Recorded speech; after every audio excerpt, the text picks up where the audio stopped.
गुरु प्यारी साथ संगत जी, आज फिर से एक सुंदर सी साखी आप सभी को सुनाने जा रही हूँ। गुरु प्यारी साथ संगत जी, समय रहते हम लोगों को अपने अंदर सुधार करना चाहिए। कभी भी एक इंसान को खुद को ये नहीं समझना चाहिए कि हाँ, आज मेरी तरक्की का बस हो गया और मुझे आगे जीवन में और कुछ नहीं करना है। अपने आप को आगे बढ़ाते रहना चाहिए, कर्म करते रहना चाहिए। किसी भी मोड़ पर इंसान को ये नहीं सोच लेना चाहिए कि बस अब मुझे अपने अंदर सुधार करने की ज़रूरत नहीं है या फिर अपने आप को आगे बढ़ाने की ज़रूरत नहीं है। जो लोग अपने ऊपर काम करते रहते हैं वो जीवन में आगे बढ़ जाते हैं, और जो लोग अपने ऊपर काम नहीं करते, जिनके अंदर अहंकार होता है और वो ये सोचते हैं कि हम किसी के कहने से क्यों बदलें, जबकि वो लोग ये जानते हैं कि उनके अंदर ये खामियां हैं, उसके बावजूद भी वो इंसान अपने आप को बदलने की कोशिश ना करे, जो समय रहते परिस्थितियों के अनुसार अपने आप को बदलने की कोशिश ना करे, ज़िंदगी में आगे बढ़ने की कोशिश ना करे, ऐसे इंसान का कभी भला नहीं हो सकता। और जो इंसान समय रहते अपने आप को बदलता है, जीवन में आगे बढ़ने की कोशिश करता है, मेहनत करता है, तो उसको सफलता ज़रूर मिलती है। तो आइए गुरु प्यारी साथ संगत जी, सुनते हैं आज की ये सुंदर सी साखी। ये कहानी है रामू की। रामू एक बहुत ईमानदार और मेहनती इंसान था। वो बहुत हंसमुख और मधुर स्वभाव का व्यक्ति था। एक दिन रामू एक किराने की दुकान पर गया। आप सभी को मालूम होगा, पहले लोकल फ़ोन चलते थे ना, एसटीडी वाले, जिसमें हम सिक्का डाल के बात करते थे। बिल्कुल वैसा ही टेलीफोन बूथ था।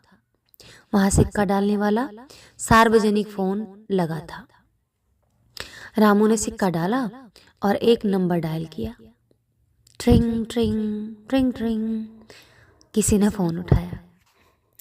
ऐसी ही आवाज़ बजती थी ना, तो इसी तरीके की आवाज़ फ़ोन पर बज रही थी और एकदम से किसी ने फ़ोन उठाया। रामू बोला, हेलो सर, नमस्ते।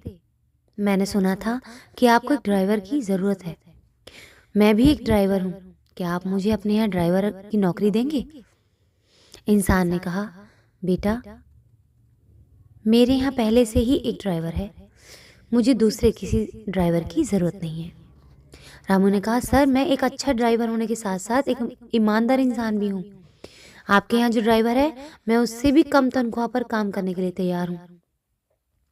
तो उन दूसरे आदमी ने कहा, बेटा, जो ड्राइवर मेरे यहाँ काम करता है ना, मैं उसके काम से बहुत खुश हूँ और वो बहुत ईमानदार इंसान है। बात पैसों की नहीं है। हम जैसा ड्राइवर चाहते हैं ना बेटा, वैसा हमारे पास है और हमें किसी और ड्राइवर की ज़रूरत है ही नहीं।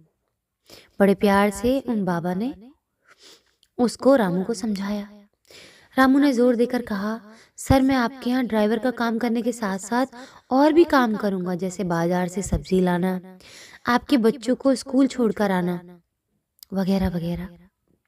मैं आपको यकीन दिलाता हूँ कि मैं आपको किसी भी शिकायत का मौका नहीं दूंगा। मुझे उम्मीद है कि अब आप मुझे मना नहीं करोगे। इंसान बोला, कहा ना, मुझे अभी किसी ड्राइवर की ज़रूरत नहीं है। और ऐसा कहकर उसने फ़ोन काट दिया। दुकानदार रामू की बात बहुत ध्यान से सुन रहा था। उसने रामू से कहा, मेरा बेटा शहर में रहता है, उसे एक अच्छे ड्राइवर की ज़रूरत है। अगर तुम कहो तो मैं तुम्हें नौकरी दिलवा सकता हूँ। रामू ने दुकानदार से कहा, आपके सहयोग के लिए धन्यवाद, पर मुझे किसी नौकरी की ज़रूरत है ही नहीं। दुकानदार हैरानी से बोला, लेकिन अभी तो तुम फ़ोन पर नौकरी पाने के लिए गिड़गिड़ा रहे थे, अब क्या हुआ? बड़ा अजीब ज़माना, भलाई का तो कोई ज़माना ही नहीं है। अब जब मैं तुम्हें घर बैठे ही नौकरी दिलवा रहा हूँ तो तुम मुझे नखरे दिखा रहे हो। रामू ने हाथ जोड़ के कहा, आप मुझे गलत न समझिए, मुझे काम की कोई ज़रूरत नहीं है।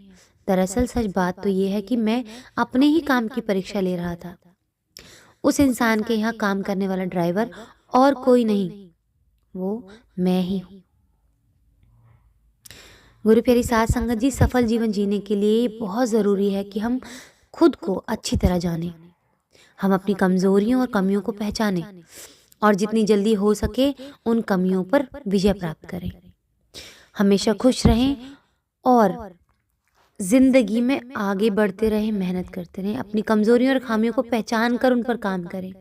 बहुत से ऐसे लोगों को देखा है मैंने अपने जीवन में, जो अपनी कमज़ोरियों और कमियों को पहचानने की कोशिश ही नहीं करते हैं, और कोई सामने वाला उसकी हेल्प करता है कि आप अपनी कमज़ोरियों को, इन कमज़ोरियों पर काम करें, कमियों को दूर करें। आपकी ये जो दुर्दशा हो रही है इस वजह से हो रही है। आप अगर इन कमियों को दूर कर लेंगे तो आप जीवन में बहुत आगे जाएंगे। लेकिन कई लोगों की ईगो इतनी प्यारी होती है, लोगों को अपना अहंकार इतना प्यारा होता है कि वो ना तो अपनी कमज़ोरियों को जानना चाहते हैं, ना अपनी कमियों को सुधारना चाहते हैं, और दिखाना ऐसे चाहते हैं कि we are superior in this society, यानी कि वो बहुत ज़्यादा बड़े हैं सबसे, मतलब उनके आगे तो कोई है ही नहीं, और सामने वाले को नीचा दिखाना शुरू कर देते हैं। जो उन्हें ज्ञान दे रहा होता है भरा पूरा इंसान, उसी को ही वो नीचा दिखाना शुरू कर देते कि पहले तो खुद को तो सुधार ले, मुझे क्या सुधारेगा। तो आजकल का ज़माना ऐसा रह गया है। मैं ज़्यादातर ये बात परिवारों की ही कर रही हूँ। बाहर तो हम बहुत कम ही किसी को ज्ञान देते हैं, लेकिन परिवारों में ही इतनी ईगो भरी हुई होती है। जो मूर्ख इंसान होता है ना, थोता चना बाजी घना, वही होता है उसके साथ, कि अंदर से खाली, और उसकी इतनी बड़बड़ करने की आदत होती है, अपने आप को ऐसे दिखाना कि ना जाने वो दुनिया का कितना बड़ा इंसान हो, लेकिन वो होता कुछ भी नहीं है। बेवकूफ़ नज़र आता है और ज़्यादा ऐसी गलतियां कर करके। तो जितना जल्दी हो सके अपने अंदर की कमज़ोरियों और कमियों को पहचानें, इससे पहले कि आपकी ज़िंदगी बर्बाद हो आपके घमंड के चक्कर में। इंसान वही जो समय रहते इन चीज़ों को भांप ले और खुद को सुधार ले, और वो इंसान नहीं कहलाता, गधे से भी नीचे कैटेगरी में आता है, कि जिसको कोई इंसान बार बार चेतावनी दे रहा है कि तुम अगर इसको नहीं सुधारोगे तो ज़िंदगी बर्बाद हो जाएगी, और फिर इस चेतावनी को सुनने के बाद में भी इंसान सांप निकलने के बाद लकीर पीटे, ऐसा काम करे कि पछतावा करने के लिए भी उसके पास समय ना हो, और फिर कहे हाय हाय मैं लुट गया, हाय हाय मैं लुट गई, या हाय हाय मैं बर्बाद हो गया, या हाय हाय मैं बर्बाद हो गई। तो ऐसे बोलने का, ऐसे पछतावे का कोई फ़ायदा नहीं। जब आपने समय रहते अपनी कमज़ोरी और कमियों को नहीं सुधारा, तो फिर बाद में पछताने से क्या फ़ायदा। कितनी कहावतें बनी हैं, अब पछताए होत क्या जब चिड़िया चुग गई खेत। तो इंसान को इतना घमंडी नहीं होना चाहिए। अपनी उस घमंड के एक पर्दे से बाहर आए, नीवापन लेकर आए अपने अंदर, अगर उसको आगे बढ़ना है तो, और अपनी खामियों को सुधारे और जीवन में आगे रहे, बढ़ता रहे, खुशहाल रहे और सक्सेसफुल बने। यही एक नास्तिक इंसान के साथ भी होता है, जो भगवान को नहीं मानता। लेकिन भगवान तो है, उसके ना होने से क्या भगवान, उसके ना मानने से क्या भगवान इस दुनिया से गायब हो जाएंगे? नहीं ना, वो ही मूर्ख है ना जो नास्तिक है। तो गुरु प्यारी साध संगत जी, जब नास्तिक इंसान के साथ में भी ऐसा समय आता है कि वो भगवान को मानने पर मजबूर हो जाए, उसकी ज़िंदगी में भी एक ऐसा समय आता है, लेकिन वो शुरुआत में नहीं मानता बस, और जब सब कुछ खराब हो जाता है फिर जाके पछताता है कि मैंने ऐसा क्यों किया। उसकी ज़िंदगी का अंतिम समय जब आता है ना, सोचता है कि काश मैंने भी सुमिरन किया होता, काश मैंने भगवान को माना होता उस समय, तो मेरे इतने कीमती पल ना निकलते, जिन कीमती पलों में ना जाने कितनी ऊर्जा के साथ में भगवान का नाम ले सकता था, अच्छी सेवा कर सकता था, पुराने बुरे कर्मों से मुक्त हो सकता था, और इस जन्म में मैं मुक्ति पा सकता था। तो ऐसे फ़ायदा नहीं है, समय निकलने के बाद लकीर पीटने से कोई फ़ायदा नहीं है। समय रहते सुधर जाओ, अभी भी मौका है, अभी भी मौका है।